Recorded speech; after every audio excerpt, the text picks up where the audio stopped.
할렐루야. 사랑하는 대강의 가족 여러분, 오늘 하루도 하나님의 말씀과 동행하는 삶이 되길 소망합니다. 오늘 함께 나눌 하나님의 말씀은 로마서 2장 25절에서 29절 말씀입니다.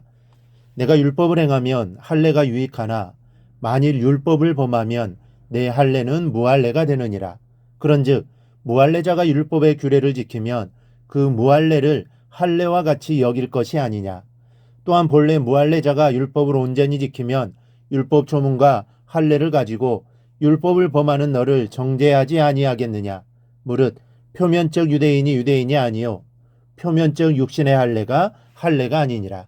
오직 이면적 유대인이 유대인이며 할례를 마음에 할지니 영에 있고 율법 조문에 있지 아니한 것이라. 그 칭찬이 사람에게서가 아니요 다만 하나님에게서니라. 아멘. 이 많은 성도들은 자신들이 행하는 종교적인 의무가 그리스도인으로서의 자격과 연관되어 있다고 여기고 있습니다. 예컨대 주의를 지킨다든지 또 예배를 드린다든지 11조를 드린다든지 기도를 한다든지 하는 것을 통해 그리스도인의 자격을 갖게 된다고 생각하는 것입니다.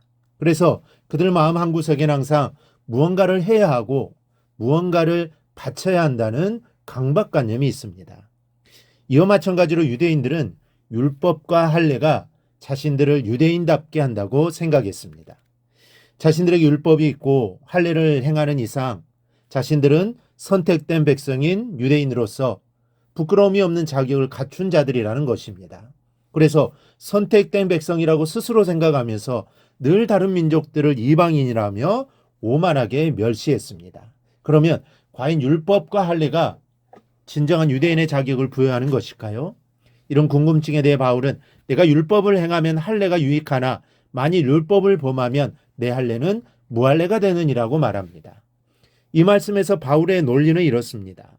할례는 율법을 지킬 때만 유효한 것인데 내가 율법을 제대로 다 지킬 수 있느냐? 그럴 수 없다. 그러니까 율법도 할례도 다 소용이 없는 것이다. 그런 것은 너희들을 유대인 되게 하는 것이 아니다라는 것입니다. 그러면서 결론적으로 이렇게 말씀합니다. 무릇 표면적 유대인이 유대인이 아니요 표면적 육신의 할례가 할례가 아니니라. 오직 이면적 유대인이 유대인이며 할례는 마음에 할지니 영에 있고 율법 조문에 있지 아니한 것이라. 그 칭찬이 사람에게서가 아니요 다만 하나님에게서니라. 유대인들은 표면적인 것을 중시했습니다. 그래서 그들은 늘 표적을 구했습니다. 눈에 보이는 것을 중요하게 생각했던 것이죠. 그래서 주님께도 표적 보여주기를 구했고 주님은 그들의 마음을 아시고 요나의 표적밖에 보여줄 게 없다고 하셨습니다. 요나의 표적은 요나가 물고기 뱃속에 3일간 있었듯이 주님도 죽으시고 3일 후에 부활하신다는 겁니다. 그런데 이러한 표적은 그들이 좋아하는 것이 아닙니다. 이렇듯 유대인들이 율법을 지킨 것은 율법을 지킴으로 드러나게 되는 행동으로 자신들을 과시하기 위한 것이요. 육체 할례를 내세운 것도 그것이 눈으로 확인할 수 있는 표면적인 증거이기 때문입니다. 하지만 바울은 표면적인 것이 중요한 것이 아니라 이면적인 것이 더 중요하다면서 내면적인 중심의 중요성을 강조하였습니다. 유대인들은 형식에 치우쳐 있고 바울은 형식이 아니라 형식 속에 있는 내용이 중요하다라고 말하는 것입니다.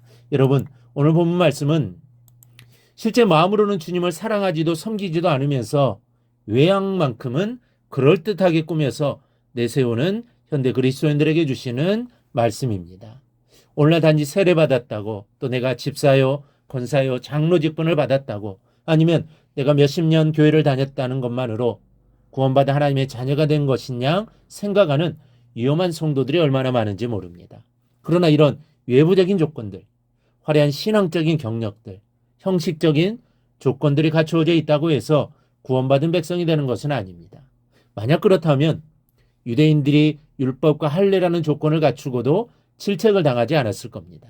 이제 우리는 다시 한번 내 신앙을 점검해 보아야 합니다. 성도라는 외적인 이름을 중요하지 않습니다. 직분도 중요한 것이 아닙니다. 하나님 앞에 선 한 사람의 그리스도인으로서 그리스도인의 이름에 합당한 삶을 내가 살고 있느냐, 이게 중요한 겁니다. 어느 목사님의 이야기입니다. 이 목사님 한 번은 전도하면서 한 청년을 만나서 물었답니다. 예수 믿습니까? 그러자 그 청년이 대답하기를 우리 아버지가 장로인데요. 그러더랍니다. 그래서 그래요. 그러면 예수 믿으시겠네요. 그랬더니 이번에는 제 삼촌이 목사예요. 그러더랍니다. 그래서 이번에는 그래요. 그러면 믿음이 좋으시겠네요라고 했더니 저희 고모는 권사고 제 동생은 성가대도 하고 교사도 해요 하더랍니다. 그래서 그럼 청년은 확실한 신자겠군요 했더니 이 청년이 아니에요. 저는 교회 안 나가요 하더랍니다. 여러분, 내가 주님을 믿는 것이 중요합니다. 내 아버지, 어머니가 믿는 것하고 나하고는 상관이 없습니다. 내 자신이 하나님을 의지하고 살아가는 것이 중요한 것인지 주변의 여건이나 환경이 중요한 게 아닙니다.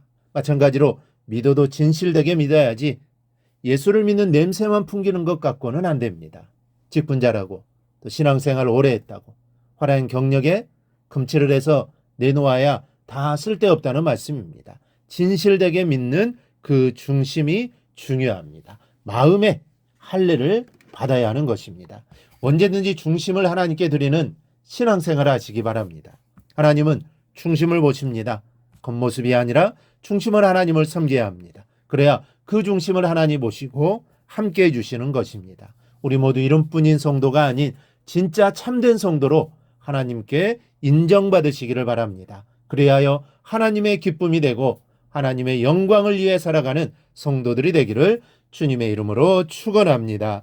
오늘 묵상한 말씀을 굳게 잡고 삶으로 실천하며 살아내는 대강의 모든 성도들이 되기를 축복합니다.